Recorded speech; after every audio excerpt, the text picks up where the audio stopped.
In 2011, a child was removed from her mother and father because discharging her would mean sending her home with two blind parents.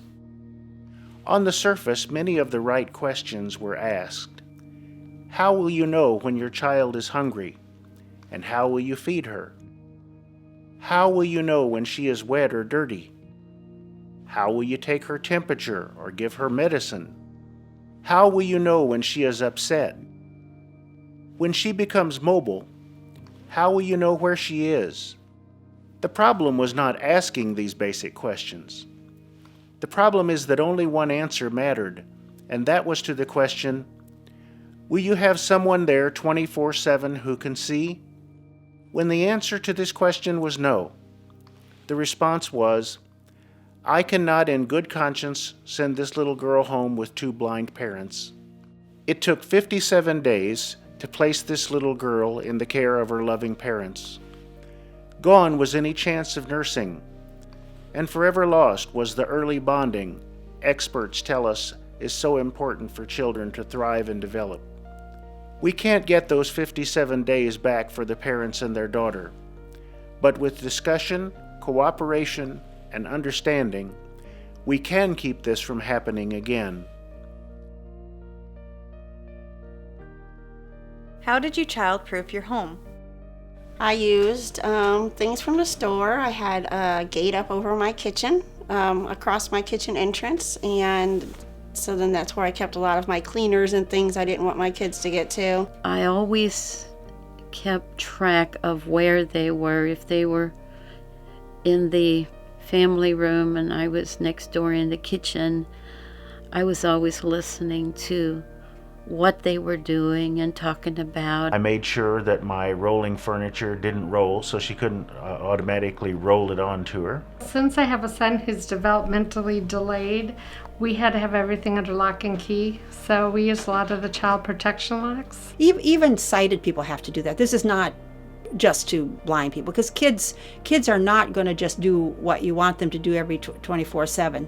They just, little shiny objects on a coffee table, hey, be a magnet. So you put everything away.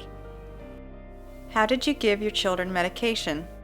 In terms of measuring medications, I brailled all of the medications that we brought home, whether they were for me or for her or for anyone else in the home. Depending on the dispenser, sometimes I would have somebody, like if it was an antibiotic, they had to take a teaspoon of it, I would have somebody show me where the teaspoon was if I couldn't read the particular dispenser that I was given. And then I would draw a black line with a permanent marker there and then fill up the medicine to there. I keep my children's medication separate from mine. My kids have their own shelf. If they have prescribed medication, it's bump dotted in one section. And then if it's over the counter, I have my own system where it's bump dotted also, so I know exactly what they're taking. We had a first aid kit, we had aspirins, we had Tylenols, we had, different things like that, Band-Aids. But if it went further than that, then we would have to take a trip to the doctor. How did you keep track of your child when they were mobile? I just listened. I just listened for what they were doing, where they were, check up on them, call them to me. A lot of times I could hear where they were going, know their personalities, and know what kind of things they like to be into. That way you know the first places to look for them. I did put bells on my children's shoelaces, that type of thing. Made sure they were tied in a knot that they wouldn't pull them off. He did have one time where he got on the wrong school bus, so for 2 hours the school system was helping me try to find my son. So we have had a few incidences with that, but I'm right on top of things. I make sure that we know where he is and what he's doing, just because we have to with his disability. I had the same parental sense that if things were too quiet, I needed to go look and see what was going on. But usually she was mobile enough that I could hear her and chatty enough that it turned out not to be a problem. How did you help provide your child a social life? Helping the children with extracurricular activities was something that we all worked together with. A lot of the parents in our area just were very understanding. They would offer to give them rides. Sometimes we'd do things in exchange favors with each other, me and other parents. Sometimes we were able to trade. If I needed transportation, I would trade maybe some transportation services for some babysitting services. It really worked out to be pretty easy. You have to ask.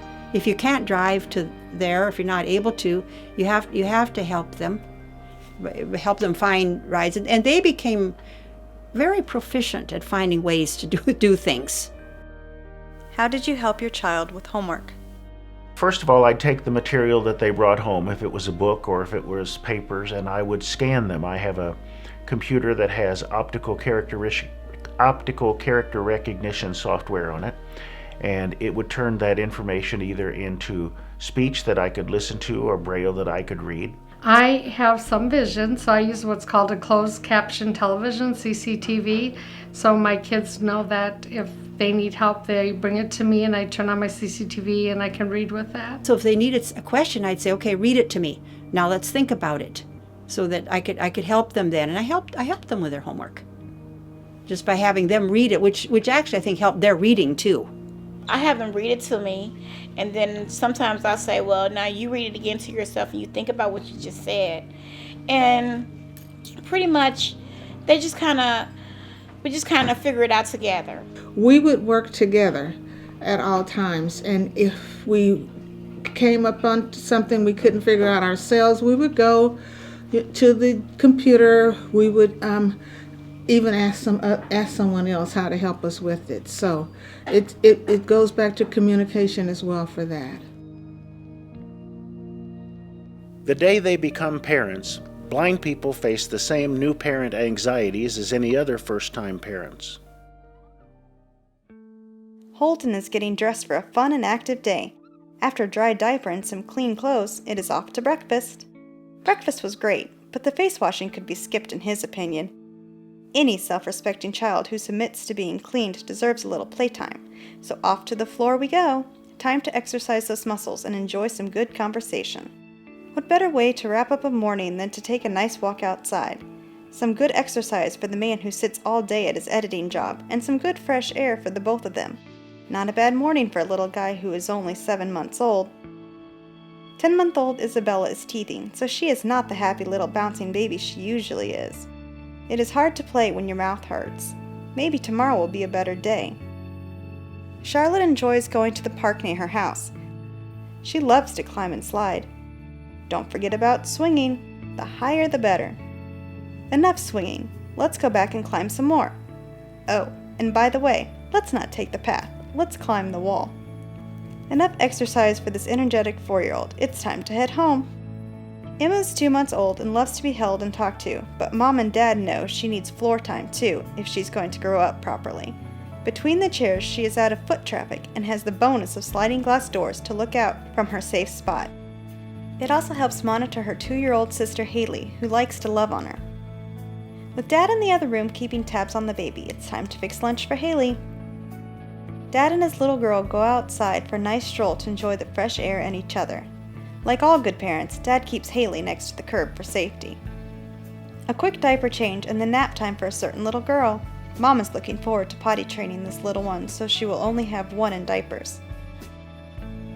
5-year-old Michael listens as his friend Ruby reads him a story in Braille from a Twin Vision book.